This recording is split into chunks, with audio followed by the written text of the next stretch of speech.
बिस्मिल्लाहिर्रहमानिर्रहीम अल्हम्दुलिल्लाहि रब्बिल आलमीन वल आक़िबतु लिल मुत्तक़ीन अस्सलातु वस्सलामु अलैका या रसूल अल्लाह।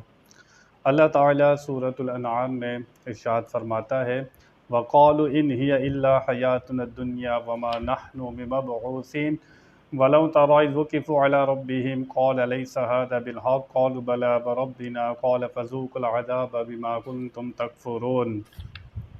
और वो बोले, वो तो यही हमारी दुनिया की ज़िंदगी है और हमें उठना नहीं। और कभी तुम देखो जब अपने रब के हुजूर खड़े किए जाएंगे, फरमाएगा क्या यह हक़ नहीं? कहेंगे क्यों नहीं, हमें अपने रब की कसम। फरमाएगा तो अज़ाब चखो, बदला अपने कुफ्र का। कुफ़ार मुशरिकीन क़यामत की बातें सुनी नबी करीम सल्लल्लाहु तआला अलैहि वसल्लम से, तो क़यामत का इनकार करने लगे।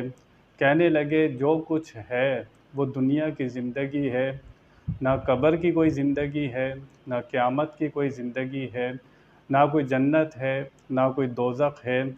तो वो क़यामत का इनकार करने लगे और कहने लगे जो कुछ है दुनिया की ज़िंदगी है।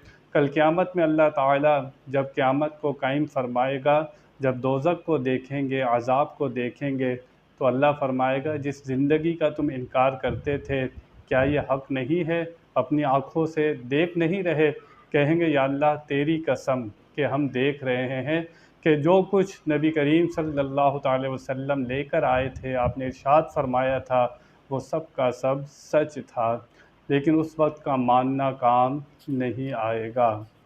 उन्होंने कहा, कुफ़ार ने, कि जो कुछ है दुनिया की ज़िंदगी है। आज हम मुसलमान होकर हमारा तो यकीन है कि कब्र में भी रहना है, बरज़खी ज़िंदगी है। बरज़खी ज़िंदगी क्या, मरने के बाद क़यामत तक का जितना वक्त है वो बरज़ख में रहना है, कब्र में रहना है।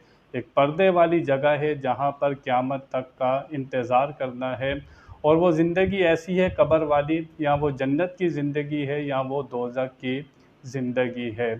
तो ये सब का इनकार कर रहे थे। मुसलमान तो इस पर यकीन रखता है कि मर कर मैंने रब ताला को जवाब देना है, क़यामत पर मेरा यकीन है। लेकिन मुसलमान धोखा देने से बाज नहीं आता।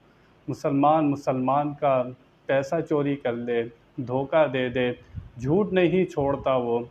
और कितनी इसके अंदर बुराइयां हैं। अगर इसको यकीन हो जाए कि मैंने मर कर जवाब देना है, ये ज़बान से तो कहता है कि क़यामत कायम होगी, रब को जवाब देना है, लेकिन अपने अमल से इसका इनकार कर रहा है मुसलमान।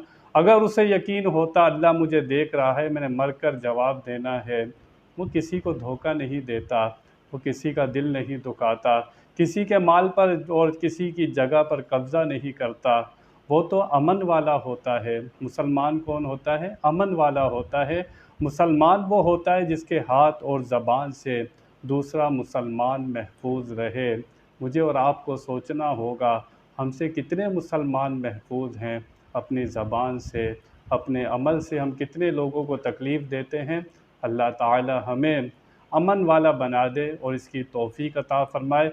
व आखिरु दावाना अनिल हम्दुलिल्लाहि रब्बिल आलमीन।